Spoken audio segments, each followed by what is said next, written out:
தற்போதைய அண்மை செய்தியை பார்த்துக் கொண்டிருக்கிறோம். ரஷ்யா மீது தாக்குதல் நடத்தினால் பதிலுக்கு அணு ஆயுத தாக்குதல் நடத்த தற்போது அதிபர் புட்டின் உத்தரவு பிறப்பித்திருக்கிறார். இது தொடர்பான கூடுதல் விவரங்களோடு இணைகிறார் சிறப்பு செய்தியாளர் முகிலன். விவரங்கள். பாலா, தற்போது ரஷ்யா தனது அணு ஆயுத கொள்கையில் பல மாற்றங்களை கொண்டு வந்திருக்கிறது. இன்று ரஷ்யா மற்றும் உக்ரைனுக்கும் இடையே நடக்கக்கூடிய போரின் 1000வது நாள். இன்று தனது அணு ஆயுத கொள்கையில் பல மாற்றங்களை கொண்டு வந்திருக்கிறது. அதில் மிக முக்கியமாக, அதாவது அணு ஆயுதம் இல்லாத ஒரு நாடு, அது அணு ஆயுதம் வைத்திருக்கக்கூடிய ஒரு நாடு அந்த நாட்டுக்கு ஆதரவளித்து ரஷ்யா மீது போர் நடத்தும் போது அதாவது இந்த நியூக்ளியர் வெப்பன் அணு ஆயுதத்தை பயன்படுத்துவதற்கான அதிகாரம் தற்போது இந்த இதில் மாற்றத்தில் கொண்டு வந்திருக்கிறது. இதை உக்ரைனை மையப்படுத்தியே இந்த மாற்றம் கொண்டு வந்திருப்பதை நம்மால் புரிந்து கொள்ள முடிகிறது.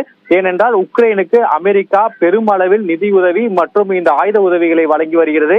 இதை குறிப்பிட்டு அணு ஆயுதம் இல்லாத நாட்டுக்கு ஒரு அணு ஆயுதம் இருக்கக்கூடிய நாடு ஆதரவளித்து ரஷ்யா மீது தாக்குதல் நடத்தும் போது அந்த நாட்டின் மீது அணு ஆயுதத்தை பயன்படுத்துவதற்கான அந்த அதிகாரம் தான் இந்த கொள்கையில் தற்போது அந்த மாற்றமானது செய்யப்பட்டிருக்கிறது.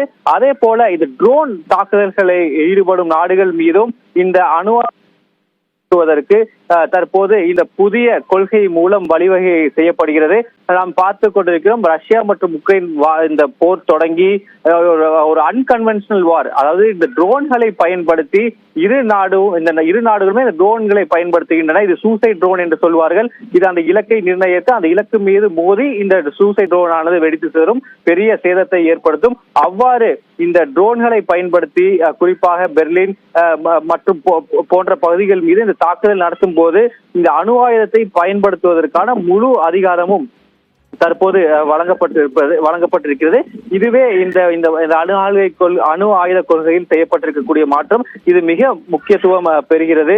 ஏனென்றால் இந்த 1000வது நாளில் ரஷ்யா தொடர்ந்து தனது தாக்குதலை, உக்ரைனுக்கு எதிரான தாக்குதலை தொடர்ந்து தீவிரப்படுத்தி வருகிறது. இன்னும் அந்த போரானது, அதாவது உக்ரைன் மீது இருக்கக்கூடிய அந்த தாக்குதலானது ஓய்ந்த பாடில்லை. அதை தீவிரப்படுத்தக்கூடிய ஒரு நோக்கிலும் தற்போது இந்த மாற்றத்தை அவர்கள் செய்திருக்கிறார்கள் என்பதை நம்மால் புரிந்து கொள்ள முடிகிறது. மிக முக்கியமாக அமெரிக்கா தனது தலையீட்டை குறைத்துக் கொள்ள வேண்டும் என்று ஒரு குறிப்பிடும் வகையிலும் இந்த மாற்றத்தை தற்போது ரஷ்யா கொண்டு வந்திருப்பதை நாம் புரிந்து கொள்ள முடிகிறது. பாலா, விவரங்களுக்கு நன்றி முகிலன்.